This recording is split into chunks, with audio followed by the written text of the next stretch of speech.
নমস্কার। OSS scholarship ২০২৪-২৫ application শুরু হয়ে গেল। তো ওএসএস স্কলারশিপ বলতে আমরা যাকে এসসি, এসটি, ওবিসি স্কলারশিপ বলে থাকি।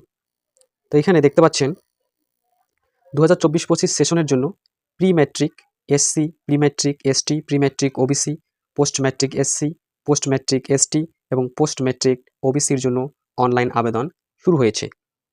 এরপর স্ক্রল করে একটু নিচে চলে আসবেন, যেখানে দেখতে পাচ্ছেন সামাজিক ন্যায় বিচার ও ক্ষমতায়ন মন্ত্রকের নির্দেশ অনুসারে প্রি ম্যাট্রিক এসসি এবং পোস্ট ম্যাট্রিক এসসি ছাত্রদের জন্য বায়োমেট্রিক কেওয়াইসি বাধ্যতামূলক।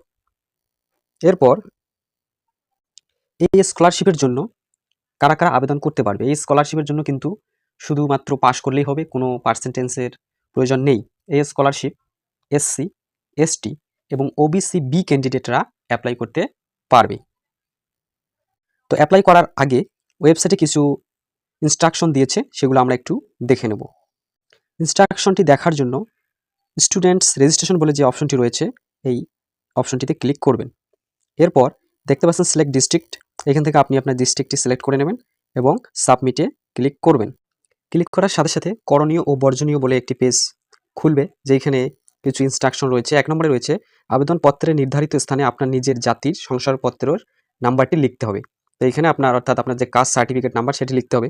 অনুগ্রহ করে আপনার নিজের সঠিক আধার নাম্বার, লিঙ্গ এবং জন্ম তারিখ আবেদনপত্রের নির্দিষ্ট স্থানে লিখুন।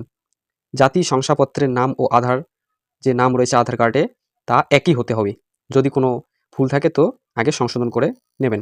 ৩ নম্বরে বলা হয়েছে পোস্ট ম্যাট্রিক স্কলারশিপের ক্ষেত্রে সাবধানে কোর্স এবং প্রতিষ্ঠান নির্বাচন করুন। কোনো অমিলের ফলে আবেদন প্রত্যাখ্যান হতে পারে, অর্থাৎ রিজেক্ট হতে পারে, এবং কোনো ভুল তথ্য দিয়ে স্কলারশিপ পেলে টাকা পুনরুদ্ধার করা যেতে পারে, টাকা ফেরতও নিতে পারে, এবং মিথ্যা তথ্য দিয়ে স্কলারশিপ পেলে আইনি ব্যবস্থাও নেওয়া হতে পারে। তো কোনো মিথ্যা তথ্য দেওয়া যাবে না। ৪ নম্বরে বলছে সক্রিয় মোবাইল নাম্বার, যা আপনার নিজের বা যেটিতে আপনার অধিকার আছে সেই মোবাইল নাম্বার দিয়ে আবেদন করুন। আপনার কোর্স শেষ না হওয়া পর্যন্ত আপনাকে এটি সংরক্ষণ করতে হবে, এই নাম্বারটি কাছে রাখতে হবে। ৫ নম্বরে বলছে একজন প্রার্থীর থেকে শুধুমাত্র একটি আবেদন গ্রহণ করা হয়, একাধিক আবেদনের ফলে আবেদন প্রত্যাখ্যান হতে পারে। অর্থাৎ একই স্টুডেন্ট যদি ২ বা ৩ বার অ্যাপ্লিকেশন করে সেক্ষেত্রে রিজেক্ট হতে পারে, একবারই অ্যাপ্লিকেশন করতে হবে। ৬ নম্বরের যে অপশনটি রয়েছে এই পয়েন্টটি সবথেকে গুরুত্বপূর্ণ। আপনার ব্যাঙ্ক অ্যাকাউন্ট অবশ্যই আধার সিট এবং ডিবিটি সক্রিয় বা সক্রিয় হতে হবে, অর্থাৎ ব্যাঙ্ক অ্যাকাউন্টের সাথে ডিবিটি লিঙ্ক থাকতেই হবে, নইলে টাকা ঢুকবে না। যদি সেটি জানেন না আপনি যে লিঙ্ক আছে কিনা, তাহলে ব্যাংকে যোগাযোগ করবেন এবং ডিবিটি লিঙ্ক করিয়ে নেবেন। সাথে বলা হয়েছে বৃত্তির অর্থ আপনার নিজের আধারযুক্ত ব্যাঙ্ক অ্যাকাউন্টে জমা হবে, অর্থাৎ আপনার আধার কার্ডের সঙ্গে যে ব্যাঙ্কটিতে ডিবিটি লিঙ্ক থাকবে সেই ব্যাঙ্কে টাকা জমা হবে। বাংলা শিক্ষা পোর্টালের নামের সাথে আধারের নাম মিলতে হবে। আপনার স্কুলে বাংলা শিক্ষার পোর্টালে যে নাম রয়েছে সেটি এবং আধার কার্ডের নাম মিলতে হবে, অন্যথায় আপনার প্রতিষ্ঠানের সাথে যোগাযোগ করুন। যদি নাম অমিল থাকে তাহলে স্কুলের সাথে বা কলেজের সাথে যোগাযোগ করতে হবে। তো সেটি কীভাবে জানবেন আপনি? আপনার যে মার্কশিট রয়েছে পরীক্ষার, সেই মার্কশিটের নাম এবং আধার কার্ডের নামটি মিলিয়ে নেবেন। এরপর প্রয়োজনীয় কাগজপত্র, আমাদের কি কি কাগজপত্র জমা করতে হবে? আয়ের শংসাপত্র অর্থাৎ ইনকাম সার্টিফিকেট, যেখানে চেষ্টা করবেন ২,৫০,০০০ টাকার নিচে যেন বার্ষিক ইনকাম দেওয়া থাকে। দ্বিতীয় নম্বরে রয়েছে জন্ম তারিখের প্রমাণ। তো এই ক্ষেত্রে আপনি আপনার জন্ম তারিখের প্রমাণ হিসেবে আধার থেকে অনলাইন যাচাই করা হবে। তো আধার কার্ড নাম্বার দিয়ে অনলাইনে যাচাই করা হবে সেটি ঠিক আছে কিনা। এরপর রয়েছে জাতিগত শংসাপত্রের অনুলিপি, অর্থাৎ আপনার কাস্ট সার্টিফিকেট এর জেরক্স, যেটি অস্কার পোর্টাল থেকে অনলাইনে যাচাই করা হবে ঠিক আছে কি না।